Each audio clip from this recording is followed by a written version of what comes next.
Hello everyone, welcome to my channel. I hope everyone is having a wonderful day. Before starting the video, please go ahead and hit the subscribe button and give this video a like up. The one person who can stop young and restless Kane is set to return in the wake of Kane's disastrous hosting gig in Nice, France, which included the death of not only a new character we were just warming to, but also the last remaining member of a core young and restless family. Lily's laser-focused ex turns up in Genoa City. We're here to tell you that things are sure to get interesting, considering the one person who can put a stop to his diabolical plans is also slated for a return. It's an understatement to say Ashby's unwelcome in Genoa City, and most don't even know that he's plotting to take over every company in town. That will only make matters worse. With Phyllis and Billy ready to commit all manner of shenanigans and machinations to further Kane's agenda, and their own in the process, it's bound to get messy. But there is one person who has immense influence over Kane, and who hasn't yet been a part of the story. We recently spoke out about what needed to happen after Chance's death, and this return kills two birds with one stone. As Kane aligns with Billy and Phyllis to presumably target Chancellor before moving on to Newman Enterprises, Jabot and others. The woman Ashby considers a mother will pay a visit to Genoa City. Yes, Jess Walton is back this week as Jill Foster Abbott, but it's not Kane she focuses on at first. Watch for Jill to immediately pick up where she left off with her biological son, Billy, per Young and Restless spoilers. The teaser indicates that Billy, who was furious when Jill sold Chancellor Industries out from under him to Victor, will have a heated exchange with his mother. It's fair to say that Jill wound up having a better relationship with Kane than she did with her biological son, despite him gaslighting her into believing he was her presumed dead son, Philip, when he first came to town. It stands to reason, then, that if Kane's scheme comes to her attention, she might be the only person with any chance of talking him down. It's not clear if Jill will return to Genoa City in person or via video call, so she may not learn of Kane's plans. The appearance may only be to mark Chance's passing and to fuel Billy's fire, which doesn't bode well for, well, anyone. Watch for Jill to turn up on the Tuesday, August 5th episode of Young and Restless. In Genoa City, power shifts faster than the wind, and this time, it's Kane Ashby who's blowing in like a hurricane, determined to take Chancellor Winters by storm. Since his return, Kane has been on a mission, and let's be honest, he's not the same man who left town years ago. He's smarter, sharper, and far more dangerous.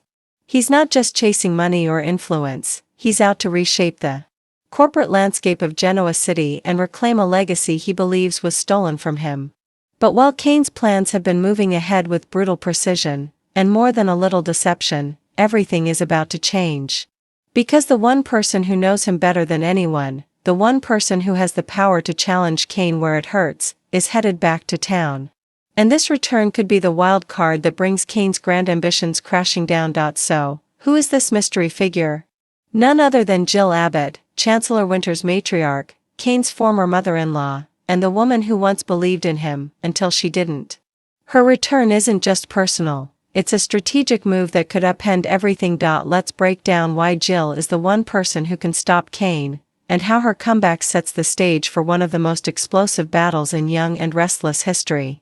Kane's empire of sand. Kane has been building an empire, but it's one based on charm, manipulation, and a well-timed absence of oversight. Since returning to Genoa City, he's managed to worm his way into Chancellor Winters' leadership circle by proposing a massive international merger. He's promised growth, innovation, and profits, all buzzwords that sound irresistible to board members like Lily and Devon, but Billy Abbott sees through him. He knows Kane, remembers the lies, the schemes, the half-truths, and he's calling them out. Unfortunately, Billy's never been the most stable or trustworthy figure himself, and his warnings about Kane are falling on deaf ears. Lily, torn between history and ambition, wants to believe Kane's changed. Devon, still cautious, is keeping his cards close. But the company is leaning toward Kane's vision, especially as he brings in outside investors and dangles dollar signs in front of a cash-hungry board. There's just one problem: Kane doesn't own Chancellor Winters. Jill does. And she's not about to let him hijack her legacy. Enter Jill Abbott. The Queen reclaims her throne. Jill has been quietly watching from afar, monitoring the company she helped build, watching over Lily and Devon, and keeping a wary eye on Billy.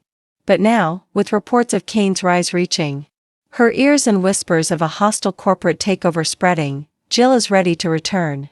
Not to play nice, not to negotiate, but to take back control. Her return will be nothing short of seismic. Jill's history with Kane is complicated. She once considered him a son.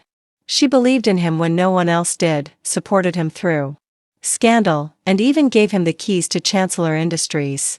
But betrayal after betrayal, from forged documents to broken promises, left her disillusioned. She cut ties, sold off pieces of her company, and left Kane in the dust, and now? He's back, trying to do exactly what she feared, steal Chancellor Winters out from under the family. Jill isn't just returning to stop Kane. She's returning to remind everyone who holds the real power. And in true Jill fashion, she's not going to do it quietly. Jill versus Kane. The showdown begins. Expect fireworks the moment Jill walks into a Chancellor Winters board meeting, unannounced, and takes her seat at the head of the table. Kane, confident and cocky, may smirk, but inside, he'll feel the ground shifting. Jill's presence throws a wrench into everything. Investors will hesitate. Lily and Devon will look to her for guidance. And Billy? He'll finally have an ally with teeth. Let's be clear, Jill will say, voice cold and sharp. I built this company. You don't get to waltz in, flash a smile, and take it from me. Kane, always the smooth talker, won't back down easily. He'll spin his pitch, claim he's acting in the best interests of the company. He'll say Jill's outdated, out of touch, stuck in the past, but Jill knows Kane's Achilles heel, his ego. And she'll exploit it ruthlessly. Spare me the speeches, Kane, she'll snap. You've always been good at talking. But I'm here for results, and receipts. A battle on multiple fronts. Jill's return doesn't just affect Kane. It throws the entire Chancellor Winters dynamic into chaos. Lily is caught in the middle. Her loyalty to Kane, and her hope that he's truly changed, will be tested. Jill will force her to choose, family legacy or personal feelings. And Lily, always striving for peace, may find herself torn apart. Devon, ever the pragmatist, will welcome Jill's return. He's long been wary of Kane's motives and now has the backup he needs to push back. Expect Devon and Jill to form a new power duo, outmaneuvering Kane at every turn. And Billy, still trying to prove himself, sees Jill's return as validation. He'll work closely with her, but tension will rise as Jill refuses to coddle him. She'll push Billy to step up, to finally become the leader Chancellor Winters needs, or step aside. And then there's Victor Newman. Always watching, always calculating. Victor will see opportunity in the chaos. He may approach Jill with a proposal, an alliance, perhaps, or a hostile offer of his own. After all, Victor never misses a chance to expand his empire. Kane's counterattack, desperate moves and dark alliances. Kane won't go down without a fight. Backed into a corner, he'll reach out to his shadowy investors, seeking more leverage. Rumors will swirl that he's willing to sell off critical assets to foreign companies, risking national scrutiny. Jill will use this against him, painting him as a traitor to the Chancellor legacy, but Kane has one more card to play, personal secrets. He knows things about Chancellor Winters, about Devon, Billy, and even Jill, that could shake the company's foundations. Expect him to leak damaging information, force uncomfortable truths into the open, and weaponize the past in a bid to destabilize Jill's return. And then comes the twist. Colin Atkinson, Kane's equally devious father, makes contact. Whether in person or via Kane's secret communications, Colin's involvement hints that the Ashbys are playing a long game. Colin's resources, connections, and sheer ruthlessness may give Kane the edge he needs, but it's a double-edged sword. Bringing Colin into the picture may alienate Kane from Lily and ruin any hope of redemption. The bigger picture, what Jill's return means for YNR. Jill's return couldn't be more perfectly timed.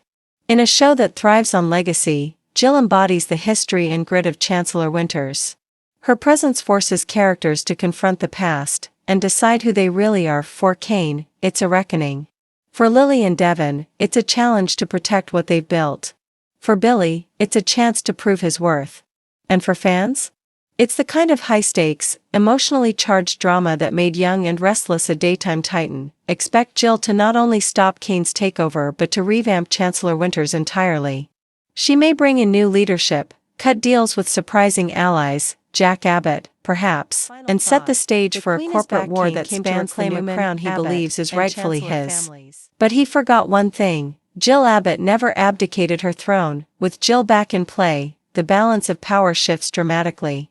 Kane's empire of sand is crumbling, and unless he can pull off a miracle, or a masterstroke of deception, he's about to lose everything. But in Genoa City, no battle is ever truly over.